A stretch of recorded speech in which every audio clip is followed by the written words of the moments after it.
அதிகாரம் 12.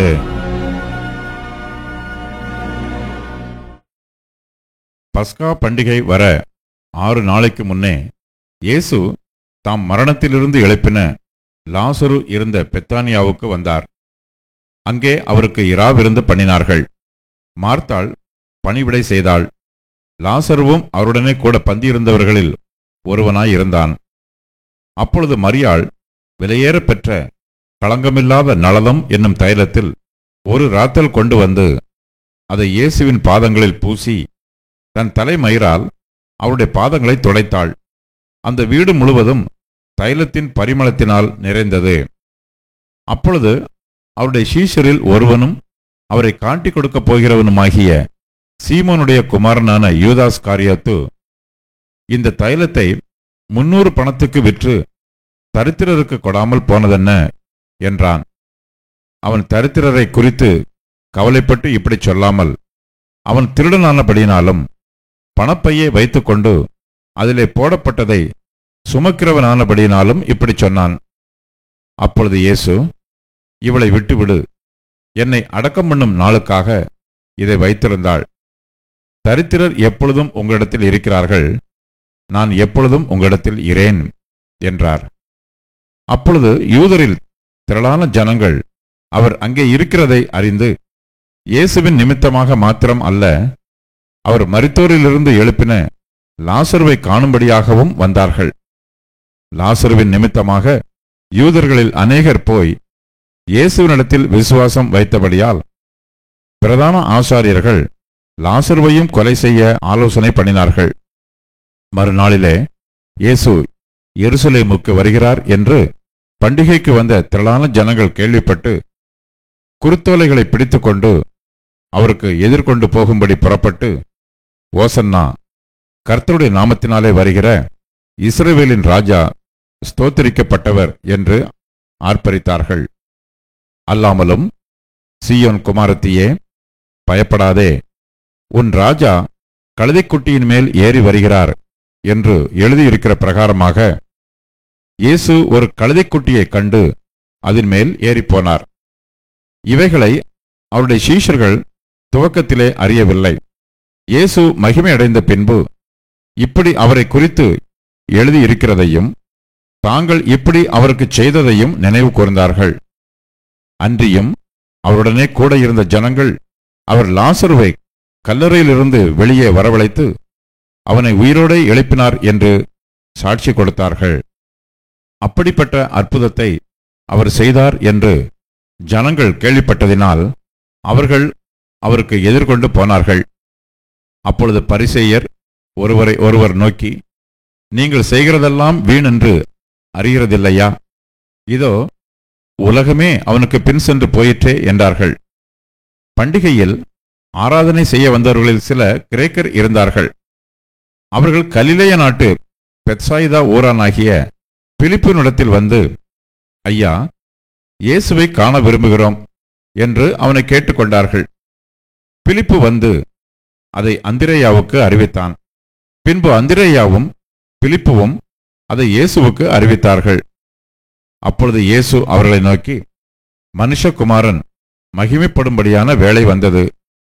மெய்யாகவே மெய்யாகவே நான் உங்களுக்கு சொல்லுகிறேன், கோதுமை மணியானது நிலத்தில் விழுந்து சாகாவிட்டால் தனித்திருக்கும், செத்ததேயாகில் மிகுந்த பலனை கொடுக்கும்.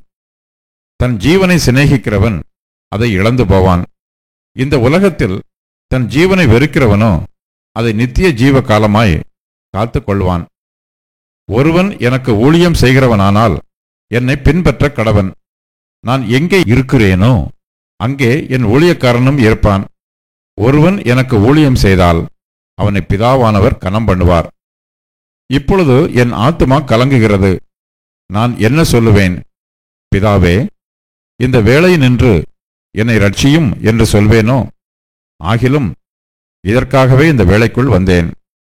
பிதாவே, உமது நாமத்தை மகிமைப்படுத்தும் என்றார்.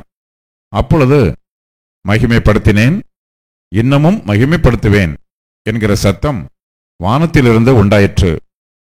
அங்கே நின்று கொண்டிருந்து அதை கேட்ட ஜனங்கள், இடி முழக்கம் உண்டாயிற்று என்றார்கள். வேறு சிலர், தேவதூதன் அவருடனே பேசினான் என்றார்கள். இயேசு அவர்களை நோக்கி, இந்த சத்தம் என் நிமித்தம் உண்டாகாமல் உங்கள் நிமித்தமே உண்டாயிற்று. இப்பொழுதே இந்த உலகத்துக்கு நியாய தீர்ப்பு உண்டாகிறது. இப்பொழுதே இந்த உலகத்தின் அதிபதி புறம்பாக தள்ளப்படுவான். நான் பூமியிலிருந்து உயர்த்தப்பட்டிருக்கும் போது எல்லாரையும் என்னிடத்தில் இழுத்துக் கொள்ளுவேன் என்றார். தாம் இன்ன விதமான மரணமாய் மரிக்கப் போகிறார் என்பதை குறிக்கும்படி இப்படி சொன்னார். ஜனங்கள் அவரை நோக்கி, கிறிஸ்து என்றென்றைக்கும் இருக்கிறார் என்று வேதத்தில் சொல்லியதை நாங்கள் கேட்டிருக்கிறோம். அப்படி இருக்க மனுஷகுமாரன் உயர்த்தப்பட வேண்டியதென்று எப்படி சொல்லுகிறீர்? இந்த மனுஷகுமாரன் யார் என்றார்கள். அதற்கு இயேசு, இன்னும் கொஞ்ச காலம் ஒளி உங்களிடத்தில் இருக்கும். இருளில் நீங்கள் அகப்படாதபடிக்கு ஒளி உங்களோடு இருக்கையில் நடவுங்கள். இருளில் நடக்கிறவன் தான் போகிற இடம் இன்னதென்று அறியான். ஒளி உங்களோடு இருக்கையில் நீங்கள் ஒளியின் பிள்ளைகள் ஆகும்படிக்கு ஒளியினிடத்தில் விசுவாசமாயிருங்கள் என்றார். இவைகளை இயேசு சொல்லி அவர்களை விட்டு மறைந்தார். அவர் இத்தனை அற்புதங்களை அவர்களுக்கு முன்பாக செய்திருந்தும் அவர்கள் அவரை விசுவாசிக்கவில்லை. கர்த்தாவே, எங்கள் மூலமாய் கேள்விப்பட்டதை விசுவாசித்தவன் யார்? கர்த்தருடைய புயம் யாருக்கு வெளிப்பட்டது என்று ஏசாயா தீர்க்கதரிசி சொன்ன வசனம் நிறைவேறும்படி இப்படி நடந்தது. ஆகையால் அவர்கள் விசுவாசிக்க மாட்டாமல் போனார்கள். ஏனெனில் ஏசாயா பின்னும், அவர்கள் கண்களினால் காணாமலும் இருதயத்தினால் உணராமலும் குணப்படாமலும் இருக்கும்படிக்கும், நான் அவர்களை ஆரோக்கியமாக்காமல் இருக்கும்படிக்கும் அவர்களுடைய கண்களை அவர் குருடாக்கி அவர்கள் இருதயத்தை கடினமாக்கினார் என்றான். ஏசாயா அவருடைய மகிமையைக் கண்டு அவரை குறித்து பேசுகிற போது இவைகளைச் சொன்னான். ஆகிலும் அதிகாரிகளிலும் அநேகர் அவரிடத்தில் விசுவாசம் வைத்தார்கள். அப்படி இருந்தும் ஜெப ஆலயத்துக்கு புறம்பாக்கப்படாதபடி பரிசேயர் நிமித்தம் அதை அறிக்கை பண்ணாதிருந்தார்கள். அவர்கள் தேவனால் வருகிற மகிமையிலும் மனுஷரால் வருகிற மகிமையை அதிகமாய் விரும்பினார்கள். அப்பொழுது இயேசு சத்தமிட்டு, என்னிடத்தில் விசுவாசமாய் இருக்கிறவன் என்னிடத்தில் அல்ல, என்னை அனுப்பினவரிடத்தில் விசுவாசமாய் இருக்கிறான். என்னை காண்கிறவன் என்னை அனுப்பினவரை காண்கிறான். என்னிடத்தில் விசுவாசமாய் இருக்கிறவன் எவனும் இருளில் இராதபடிக்கு நான் உலகத்தில் ஒளியாக வந்தேன். ஒருவன் என் வார்த்தைகளை கேட்டும் விசுவாசியாமற் போனால் அவனை நான் நியாயம் தீர்ப்பதில்லை. நான் உலகத்தை நியாயம் தீர்க்க வராமல் உலகத்தை ரட்சிக்க வந்தேன். என்னை தள்ளி என் வார்த்தைகளை ஏற்றுக்கொள்ளாதவனை நியாயம் தீர்க்கிறது ஒன்று இருக்கிறது. நான் சொன்ன வசனமே அவனை கடைசி நாளில் நியாயம் தீர்க்கும். நான் சுயமாய் பேசவில்லை. நான் பேச வேண்டியது இன்னதென்றும் உபதேசிக்க வேண்டியது இன்னதென்றும் என்னை அனுப்பின பிதாவே எனக்கு கட்டளையிட்டார். அவருடைய கட்டளை நித்திய ஜீவனாய் இருக்கிறது என்று அறிவேன்.